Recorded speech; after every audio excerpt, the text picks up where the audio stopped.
Muy bien. Entonces, lo que les mencionaba, ¿no? Lo que tratamos de hacer con la semiología neurológica básicamente es buscar estos signos y síntomas que nos van a hablar de un trastorno neurológico. Cuando nosotros tratamos de realizar el diagnóstico de un trastorno neurológico, debemos tratar de responder estas preguntas, ¿no? Uno, si existe un problema neurológico mediante la anamnesis. Dos, en qué lugar del neuroeje o del sistema nervioso central se encuentra la disfunción o lesión. Esto mediante el examen clínico que nos va a dar la localización. Tres, una vez que tenemos la anamnesis y el examen clínico, vamos a tener una sospecha diagnóstica y eso tenemos que confirmarlo mediante un examen o prueba auxiliar, ¿ok? Que puede ser una tomografía, un electroencefalograma, potenciales evocados, etcétera. Eso nos da la confirmación. Y por último, una vez que tenemos esto, pues realizamos el tratamiento que, como les mencionaba, puede ser médico mediante el uso de medicamentos, puede ser quirúrgico mediante alguna cirugía, o puede ser de tipo de rehabilitación o estimulación cognitiva, si es que hablamos de la intervención neuropsicológica. Entonces, como les decía, cuando nosotros nos preguntamos si existe algún problema o algún trastorno neurológico, tenemos que recordar que aproximadamente hay 600 enfermedades o 600 entidades que afectan al sistema nervioso, a la parte neuromuscular y que requieren obviamente un diagnóstico y un tratamiento específico, ¿no? Fíjense acá, tenemos a una señora que le dice a su médico, y como ven es un neurólogo probablemente bastante cansado después de haber visto varios pacientes, que le dice que ni se imagine que va a librarse de su problema tan fácilmente, ¿no? Que tiene todavía más de 2 páginas con los síntomas para confundirlo usted, le dice. Entonces hay gente que te viene así con un montón de cosas y el objetivo nuestro, tanto desde el punto de vista de evaluación neurológica como neuropsicológica, es tratar de encontrar los datos que nos van a servir más. Ahora, dentro de lo que son los síntomas neurológicos, debemos recordar que los síntomas más comunes por los cuales los pacientes asisten a consulta de neurología son dolor y cefalea, alteraciones de memoria, alteraciones visuales, dificultad del habla, mareos, vértigo, debilidad, adormecimientos, alteración en el control de esfínteres que puede ser vesical o intestinal, alteraciones en la marcha, alteraciones en el estado de conciencia. Entonces, en base a este tipo de síntomas, nosotros empezamos a realizar el examen clínico y ya empezamos a hacer algunas disquisiciones diagnósticas, ¿no? Entonces, fíjense, aquí tenemos un cuadro que a veces nos vienen así los pacientes, y este debe ser un paciente de la caja, porque miren, he esperado 2 meses en que se le atienda en su cita de neurología, y quiere aprovechar lo que más se pueda de esta cita, ¿no? Entonces ella, una mujer previsora, pues se ha traído todas las cosas que ha podido, se ha anotado en sus cuadernitos las cosas que tenía. Entonces esto a veces es una realidad, hemos tenido algunos casos así, que se traen anotadito todas las molestias que han tenido, ¿no? Entonces, son cosas que se ve en la consulta. Muy bien, entonces a nosotros lo que nos interesa, pues básicamente, es seguir esta metodología en la cual hacemos una historia clínica, vemos el motivo de consulta, que puede ser alteraciones del habla, pérdidas de memoria, por decirles, presenta pérdidas de memoria hace aproximadamente 2 meses, eso nos cuenta en la historia de la enfermedad actual, ¿ok? Y lo que ya ha llamado a la familia la atención es que se olvida las llaves, ha dejado 3 veces prendida la caldera, eso se han asustado, ¿de acuerdo? Y es por eso que lo están trayendo a la consulta. Nosotros le vamos preguntando, aparte de esto, si es que ha tenido algunos otros problemas en algunos sistemas, por ejemplo, en el sistema respiratorio, cardíaco, como antecedentes. Por ejemplo, nos dice que la persona tiene problemas de disnea, es decir, que se agita muy rápidamente, ¿de acuerdo? Es un dato más. Dentro de los antecedentes personales patológicos, nos dice que sufre la señora hipertensión hace varios años y está en tratamiento, pero últimamente no se ha hecho atender. Toma medicamentos para la presión, ¿de acuerdo? Y también podemos preguntarles algunos antecedentes ginecobstétricos, por ejemplo, cuántos hijos ha tenido, si ha tenido algunos problemas de fracasos, decimos, ¿no? O de abortos. Entonces, eso puede llevarnos como datos a llegar a un diagnóstico más acucioso. Dentro de los antecedentes personales no patológicos, obviamente tenemos que preguntar sobre los hábitos, si es que ella fuma, no fuma, que come, hace ejercicio, ¿ok? Eso nos permite entender un poquito cómo ha sido su hábito. Igual los antecedentes sociales, imagínense, nos dicen que es una persona que era muy amigable, que salía mucho con los amigos y que desde hace 6 meses, junto con los problemas de memoria, pues ha dejado de tener estos hábitos, ¿no? Entonces, medio raro. Eso ya nos está llevando a pensar en algunas cosas o algunos cuadros neurológicos, ¿no? Y por último, antecedentes familiares para ver si es que puede ser hereditario, ¿no? Esta señora que les mencionaba nos dice que dentro de la familia aparentemente la abuela o la tía abuela ha presentado igual pérdidas de memoria y falleció, y lo único que le han dicho que era demencia senil. Entonces ya estamos empezando nosotros a pensar que pudiera ser una enfermedad de Alzheimer que está empezando. Ahora, cuando hacemos un examen clínico, los médicos a veces cuando uno es residente hace esto. O sea, lo ve al paciente, pero ni le pregunta, ni lo examina, ni nada. Eso está mal, ¿de acuerdo? Y yo creo que es una de las cosas que tenemos que hacer como neurólogos, neuropsicólogos, es ver, hablar y tocar para buscar datos que nos indiquen una etiología o una enfermedad. La otra cosa que tenemos que hacer es que tenemos que examinar, ¿de acuerdo? No tenemos que ver las cosas más obvias. Fíjense aquí, este residente le está diciendo a su médico, me parece que podría tener algún problema en la pierna. O sea, es algo muy evidente. Pero tenemos que nosotros tratar de saber si esto es cierto y por qué a través de la localización. ¿Y cómo hacemos la localización? A través del examen clínico neurológico. Estos son los pasos del examen clínico neurológico. Dentro de lo que es el foro estoy pidiendo que ustedes hagan una breve descripción de todos estos pasos, ¿de acuerdo? Para ver si cómo lo han entendido. Está prohibido pegar, ¿de acuerdo? Copiar y pegar. Quiero que lo hagan en lo que han entendido, eso es lo que me interesa. Entonces, los pasos son ver funciones cerebrales superiores.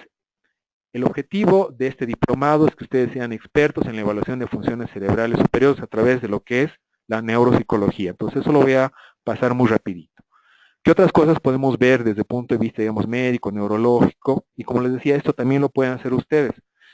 Pues podemos ver pares craneales, podemos ver sistema motor, sistema sensitivo, sistema vestíbulo cerebeloso, ver cómo está el cráneo y la columna, ver cómo está el examen neurovascular, ver si hay signos meningios y ver cómo está el control de esfínteres, si controla o no controla. ¿De acuerdo? Entonces, estos son los pasos claves para el examen neurológico. Entonces, empezaremos. Una de las funciones que está dentro de lo que se considera parte de las funciones mentales superiores es la conciencia. Básicamente la conciencia es ese estado que nos permite relacionarnos con el medio externo. ¿Ok? Entonces la conciencia tiene dos componentes, uno que es la vigilia y el otro es el contenido mental. La vigilia está dado por lo que es el sistema reticular activador ascendente, que se encuentra en todo lo que es el tallo cerebral, y el contenido mental se encuentra dado desde el punto de vista anatómico por lo que es la corteza cerebral. Entonces, cuando se alteran uno de estos dos elementos, hay alteraciones en la conciencia. ¿Y cuáles tipos de alteraciones en la conciencia podemos ver? Uno, la confusión. La confusión es un estado en el cual la persona se encuentra desorientada, no responde bien a los estímulos, ¿de acuerdo? Su atención es muy volátil, puede estar bradipsíquica y a momentos también puede estar también hiperactiva, ¿no? Entonces, eso es la confusión. Después tenemos el estupor, es un cuadro en el cual el paciente está dormido, pero, o parece dormido, pero reacciona ante estímulos dolorosos. Tenemos el coma, en el cual el paciente está como dormido, pero no reacciona ni ante estímulos dolorosos. Y por último, también tenemos la muerte encefálica, en la cual ha habido una lesión a nivel de todo lo que es el tallo encefálico, y esa persona no tiene funciones mentales, o contenido mental demostrable, y solamente tiene funciones reflejas, como vamos a ver más adelante en una diapositiva. Otros estados que podemos ver es el estado vegetativo persistente, que básicamente es una persona en la cual se ha lesionado todo lo que es la corteza cerebral, y es un paciente que tiene ritmos de vigilia y sueño, ¿de acuerdo? Les voy a mostrar uno de nuestros colegas, que es el doctor Zelaya, un psiquiatra, el caso de Cerati, ¿no? En el cual él sufre un coma y posteriormente tiene algunos reflejos, ¿no? Es algo similar a esto, pero en el estado vegetativo lo que pueden ver es un paciente que supuestamente tiene ritmos vigilia de sueño, es decir, se despierta, pero no tiene un contenido mental demostrable. Incluso pueden decir que llora, que entiende, que duerme, pero no tiene contenido mental demostrable. Y el otro estado es el cautiverio trabadura, en la cual un paciente básicamente sufre lesión de todos los pares craneales bajos, es decir, no puede comer, ¿de acuerdo? También sufre lesión de las vías motoras y sensitivas, es decir, no mueve sus extremidades ni siente, solamente puede mover los ojos un poquito, y eso nos habla de que básicamente está atrapado en su cuerpo, porque sí, su contenido mental sí está conservado. Cuando queremos valorar la conciencia, tenemos que hablar de lo que es la escala de Glasgow, y en la escala de Glasgow lo que hacemos nosotros es valorar tres aspectos. Uno, que es la apertura de los ojos, ¿ok? Que podemos valorarla en 4, cuando es espontáneo; 3, cuando abre los ojos a la respuesta de voz; 2, al dolor; y 1, si es nula. El otro ítem que se valora es la respuesta verbal, y eso podemos ver que 5 es orientado; 4, cuando hay una conversación confusa; 3, cuando dice palabras inadecuadas; 2, cuando hay sonidos incomprensibles; y 1, cuando no hay respuesta. Y por último tenemos la respuesta motora. Si esta persona mueve sus extremidades de manera adecuada, tiene un 6, si obedece a las órdenes; 5, si localiza cuando nosotros le hacemos un estímulo doloroso. Fíjense cómo esta persona está tratando de localizar el dolor cuando se le aprieta, le provocamos dolor, ¿de acuerdo?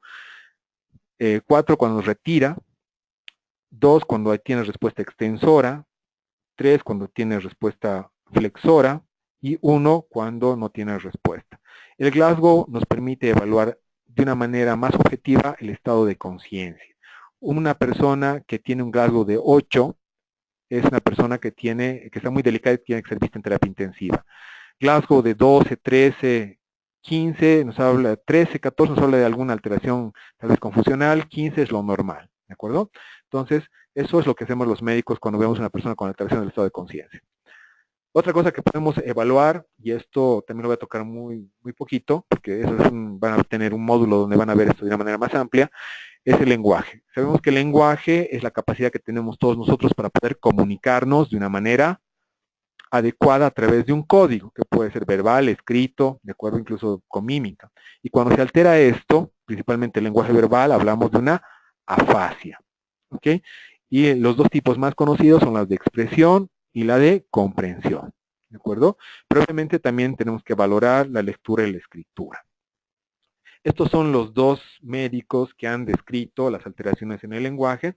Aquí tenemos a Paul Broca, que es el que describe todo lo que es la afasia de expresión, y a Carl Wernicke, que es el que describe un caso sobre la afasia de comprensión. ¿Ok? Entonces, fíjense, aquí tenemos las dos áreas, el área de Broca, el área de Wernicke, ¿de acuerdo? Que está aquí. Y todo el área del lenguaje se encuentra a nivel de la región perisilviana. Aquí tenemos la fisura silviana, y toda esta área está relacionada con el lenguaje. Pero como pueden ver, son varias zonas y nos puede dar varios tipos de afasia, no solamente son estos dos. Ya Luria ha descrito varios tipos de afasia. Entonces, podemos tener una afasia que solamente sea de expresión, ¿de acuerdo? Podemos tener una afasia global, como en este caso que tiene un infarto de la arteria cerebral media, ¿de acuerdo? O podemos tener una afasia de conducción si solamente ha afectado el fascículo arcuato, ¿de acuerdo? Que tenemos aquí, ¿ok? Entonces, son cosas que con el tiempo tenemos que ser más finos en poder diagnosticar.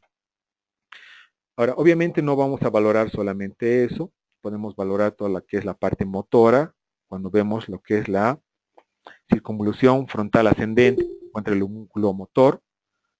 Tenemos aquí toda la parte de lo que es el homúnculo sensitivo, ¿de acuerdo?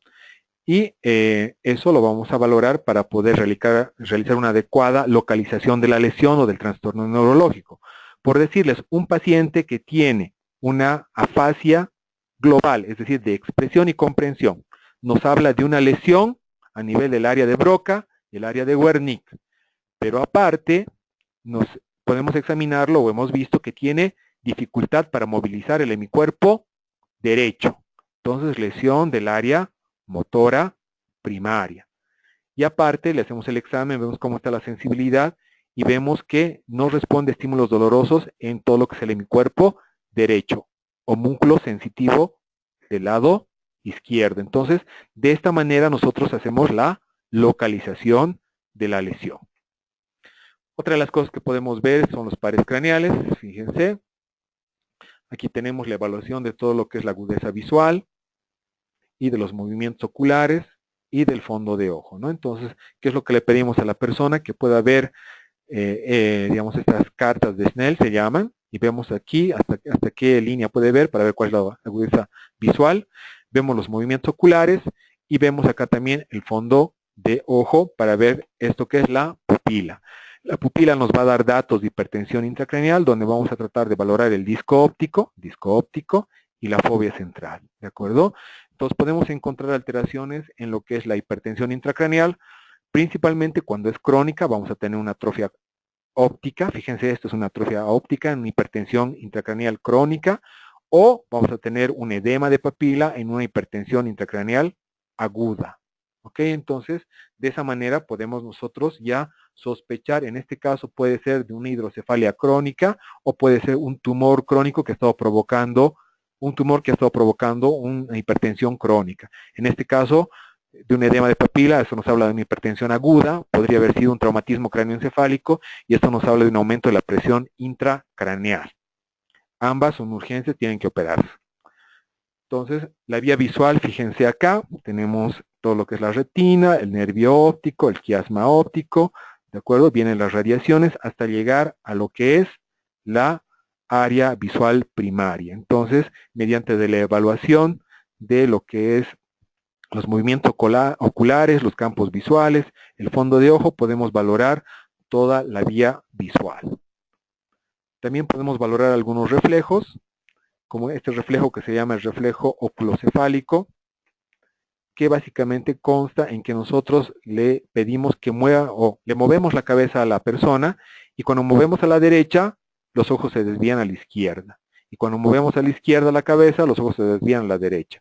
Cuando no sucede esto, pues está hablándonos de una lesión importante a nivel de lo que es el tallo, ¿de acuerdo? Porque no hay una integración de ese reflejo. Entonces, eso, por ejemplo, aquí tenemos un paciente con traumatismo craneoencefálico, probablemente con una hemorragia a ese nivel o un hematoma que le está provocando una lesión a nivel de tallo y le está impidiendo realizar este reflejo. Otra de las cosas, como les decía, son los movimientos oculares, que pueden ver aquí, donde valoramos tercero, cuarto y sexto par craneal. Y una de las cosas que vemos con relativa frecuencia es esta parálisis del tercer par, ¿no? Que se caracteriza por presentar una ptosis palpebral, una midriasis y un desvío del ojo hacia la parte externa. Entonces ya nos habla una lesión del tercer par. Y lo que estamos valorando es básicamente esta vía del tercer par. Otra de las cosas que podemos ver son las pupilas. Fíjense en este cuadro como una pupila está dilatada y la otra está puntiforme. Eso nos habla de una lesión de lo que es estos pares craneales, una herniación, está comprimiendo a nivel del mesencéfalo estos núcleos por este hematoma, fíjense, y eso ya nos habla de un cuadro urgente, porque si no se opera esto, pues probablemente este paciente va a morir, porque se va a comprimir todo el tallo y vamos a encontrar o vamos a ver que comprime son, digamos, regiones donde se encuentran neuronas que estimulan la respiración y posteriormente pues deja de estimular la respiración y fallece, ¿no? Esto vemos en traumatismos craneoencefálicos. Por otra parte, también podemos nosotros localizar la lesión en base a lo que son las pupilas. Fíjense aquí, fija unilateral y dilatada, vamos a encontrar a nivel de mesencéfalo, diencéfalo van a estar ambas dilatadas, puente ambas puntiformes, ¿de acuerdo? Fijas y dilatadas a nivel de tentorio. Entonces, fíjense que solamente ver las pupilas ya nos da una localización. El reflejo corneal también es otro reflejo importante, en el cual nosotros estimulamos la córnea, que está inervada por lo que es el nervio trigémino, y después, cuando estimulamos eso, ¿qué es lo que va a suceder? Un parpadeo. ¿Y por qué sucede el parpadeo? Porque la respuesta viene a través del nervio facial. Entonces, estimulamos la córnea, se estimula el trigémino, ¿de acuerdo? Hace el reflejo, se integra a nivel de lo que es el tallo, y se responde con un parpadeo, que es la respuesta normal. Y eso es importante incluso para valorar muerte encefálica. Muy bien, aquí tenemos la valoración de lo que es el nervio facial, donde podemos evidenciar la movilidad. Fíjense, frunce el ceño, cierra los ojos y frunce la boca. Y también el nervio facial le da la sensibilidad a los sabores a los 2/3 anteriores de la lengua. Entonces nosotros estimulamos con sabores. También para evaluar toda la parte de lo que es el octavo par, tanto la porción vestibular, lo realizamos con el estímulo de agua fría o agua caliente, y eso nos va a provocar un nistagmus, que es un movimiento involuntario de los ojos. Eso nos habla de una respuesta verbal, normal. Y después tenemos que valorar también la parte auditiva mediante, digamos, diferentes tonos de voz y ver si escucha o no escucha el paciente o la persona. También podemos valorar ya por último todo lo que es la parte orolingual y la parte de lo que es faringea mediante la evaluación de lo que es la lengua, valorando el 12º par craneal, ver la simetría de lo que es el velo del paladar y ver si hay reflejo nauseoso, evaluando así todo lo que es el 9º y 10º par craneal. ¿De acuerdo? Y también podemos ver el reflejo nauseoso, que es parte de la evaluación. Muy bien, entonces todo esto, como les decía, nos da una localización. Y aquí ya vamos a entrar en la parte motor y sensitiva. Lo que vamos a valorar es todo lo que es el homúnculo motor y el homúnculo sensitivo. Fíjense cómo vienen todo lo que son los axones formando cordones o tractos a nivel de lo que es cerca de los ganglios de la base, ¿de acuerdo? Y forman este tipo de tractos, que son cordones, que nos indican cómo se está conduciendo la información. Entonces vamos a entrar a lo que es el movimiento voluntario y posteriormente a los reflejos en la parte del sistema motor. Entonces, cuando hay una lesión en el sistema motor, podemos hablar de dos grandes síndromes. Uno que se conoce como lesión de motoneurona superior, que básicamente la lesión está en el cerebro, y otro que se conoce como motoneurona inferior, que la lesión se encuentra en la médula o en los nervios.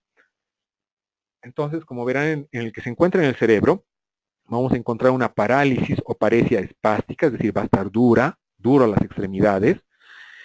En la motoneurona inferior va a ser una parálisis flácida.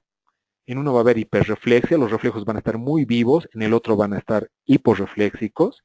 En uno va a haber ausencia de reflejos superficiales o de la piel, en el otro no se alteran los reflejos superficiales. En el de motoneurona superior va a haber reflejos patológicos como el de Babinski o el de Hoffman, y en el otro no vamos a encontrar reflejos patológicos. Además, con el tiempo, en el de motoneurona superior vamos a encontrar sincinesias. ¿Qué son las sincinesias? Los famosos movimientos en espejo. Movemos una mano y la otra mano va a moverse, como si fuera un espejo, ¿de acuerdo?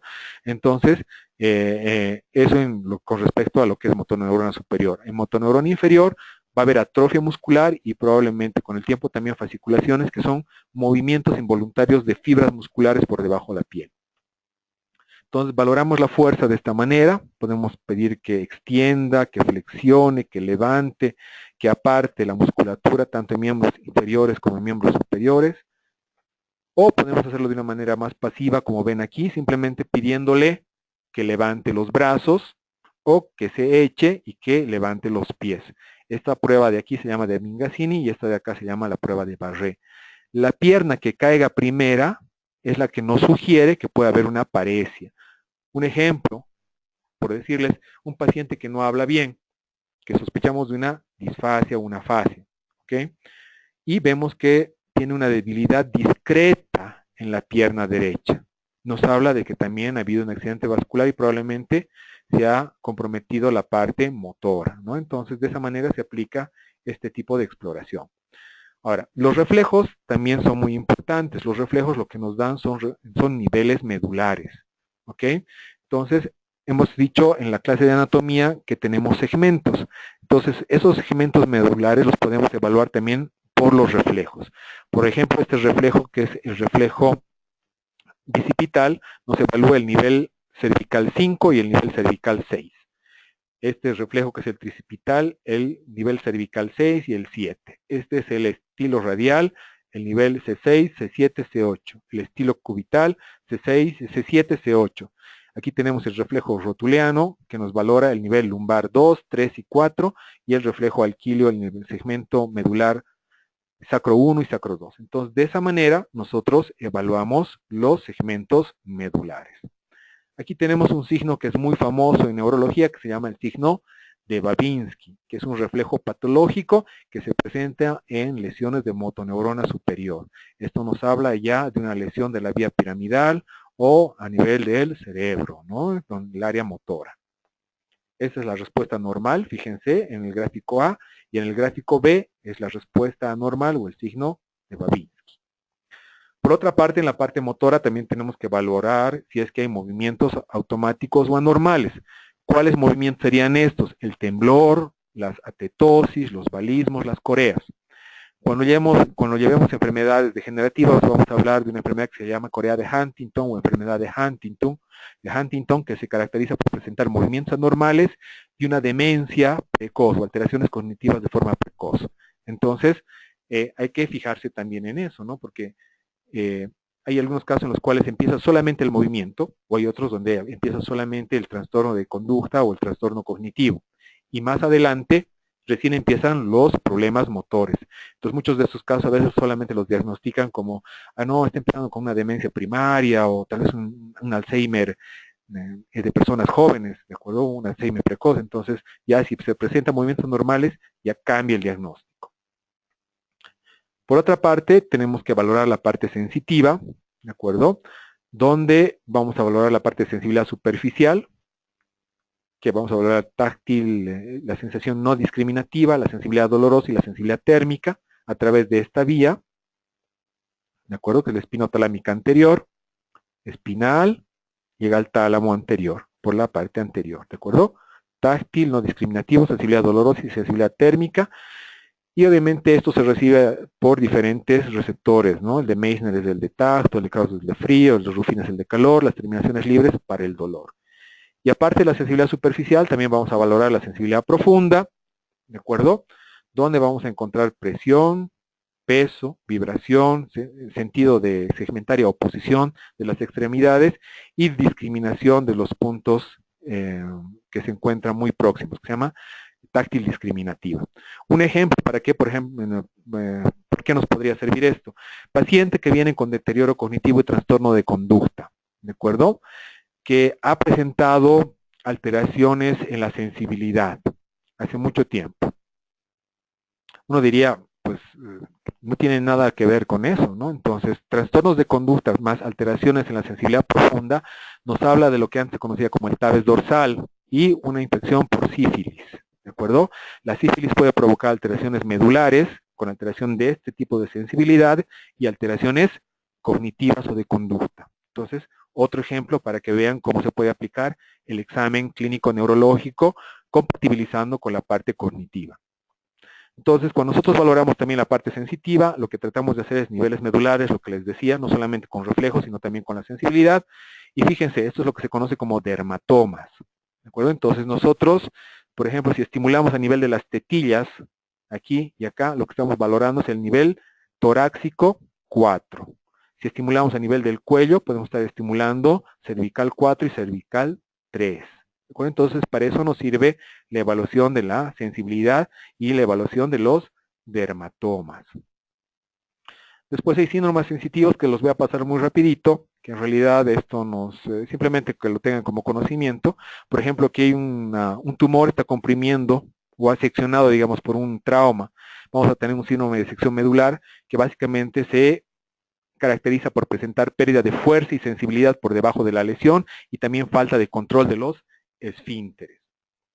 Tenemos un síndrome de hemisección medular o síndrome de Brown-Séquard, donde solamente una mitad de la médula se ha comprometido y lo que vamos a ver es un síndrome piramidal, es decir, una paresia del mismo lado de la lesión con alteración de la sensibilidad profunda del mismo lado de la lesión, pero con una alteración de la sensibilidad superficial, ¿de acuerdo? Del lado contralateral. Y esto es por la decusación que existen de las vías, ¿de acuerdo? Que se las ve aquí, fíjense.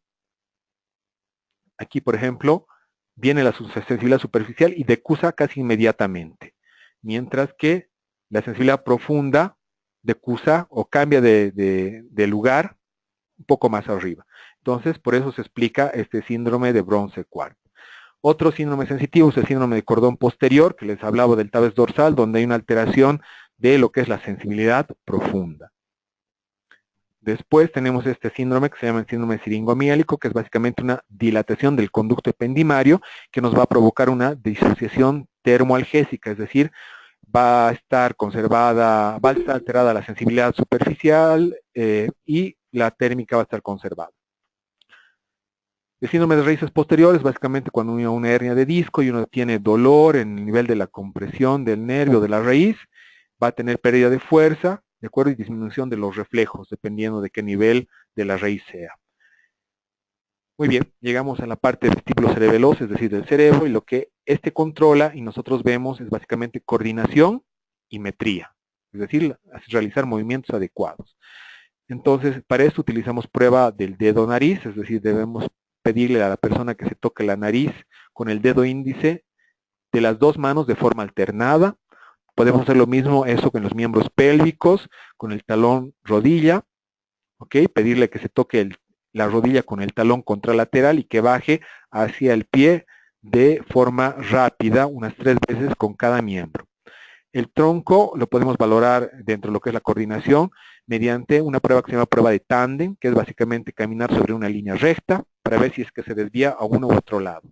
Podemos hacer la prueba de los movimientos alternantes, que es pedirle a la persona que realice movimientos rápidos con las manos. Otra prueba que se conoce como prueba de rebote de Golden-Holmes, que es pedirle al paciente que haga resistencia en una flexión, ¿de acuerdo?, de los miembros superiores, y nosotros tratamos de jalar y bruscamente soltamos. ¿Cuándo es positiva esta prueba? Cuando el paciente choca su mano con el hombro, ¿de acuerdo? Pero si lo detiene, tiene una función adecuada del cerebro, el cerebelo. Si no lo detiene, choca su mano con el hombro, es una función alterada. Vemos lo otro que es cráneo y columna, ver si es que hay escoliosis, ¿ok? Ver si hay datos de compresión radicular. Podemos valorar también todo lo que son reflejos, sensibilidad, ver cómo está el trofismo. Vemos signos de elongación para ver si no hay un lacegue y eso nos hablaría de compresión radicular. Y bueno, también vemos lo que son los signos meningios. Esto cuando hablamos de meningitis es muy importante. Hablamos de lo que es la rigidez de nuca, el paciente no puede hacer llegar lo que es el mentón hacia el pecho, rigidez de nuca. Otro signo que es el signo de Kerning, donde el paciente está echadito, hacemos que levantamos el pie o la pierna haciendo un ángulo de 90 grados entre lo que es la pierna y el muslo. Y posteriormente tratamos de extender esta pierna. Si no puede extender, pues nos habla del signo de Kerning y eso es lo que nos sugiere un signo meningio. El otro es el signo de Brusinski, que básicamente es la flexión pasiva del cuello, como pueden ver aquí, y lo que vamos a encontrar como respuesta es una flexión de las piernas y de los muslos. Todo esto nos habla de meningismos o de meningitis. Muy bien. Podemos también hacer estímulos en pacientes que están con alteración del estado de conciencia mediante estímulos nociceptivos, ¿de acuerdo? Podemos ver cómo está el patrón respiratorio y eso nos hablaría de una localización de la lesión. Por ejemplo, una respiración de Cheyne-Stokes está más en la parte de la corteza y de los hemisferios cerebrales. Una hiperventilación neurógena central está básicamente a nivel del mesencéfalo. Fíjense cómo cambia el patrón respiratorio. Tenemos una respiración apneósica donde hay básicamente periodos de apnea, se encuentra mucho más abajo, casi en el puente. Tenemos acá una respiración en salvas, que nos habla ya igual de una lesión mucho más abajo en puente. Y por último, ya esta que está muy cerca al bulbo, ya nos habla de una respiración atáxica o anormal. Entonces, fíjense cómo en base a la clínica neurológica y también a la clínica neuropsicológica con test y con evaluación clínica, ustedes pueden llegar a una localización de la lesión. Esto ya es un paciente que se encuentra con muerte encefálica, como les decía, donde básicamente este paciente no responde. No hay el reflejo oculocefálico que hemos mencionado anteriormente, no responde a los reflejos mediante la estimulación con agua fría, no hay reflejo corneal, no tiene respuesta pupilar a la estimulación de la luz, hay ausencia de respiración espontánea y no nos habla a pesar del dolor. Entonces es una persona que básicamente funciona de una manera refleja solo el corazón, ¿no? Pero no tiene ni contenido mental ni un estado de vigilia adecuado. Entonces son los pacientes que son candidatos para ser donadores para trasplantes, ¿no? Que es la ley que se ha aprobado en estos últimos años en nuestro país. Muy bien, les agradezco por su atención. No sé si tienen alguna pregunta ahora.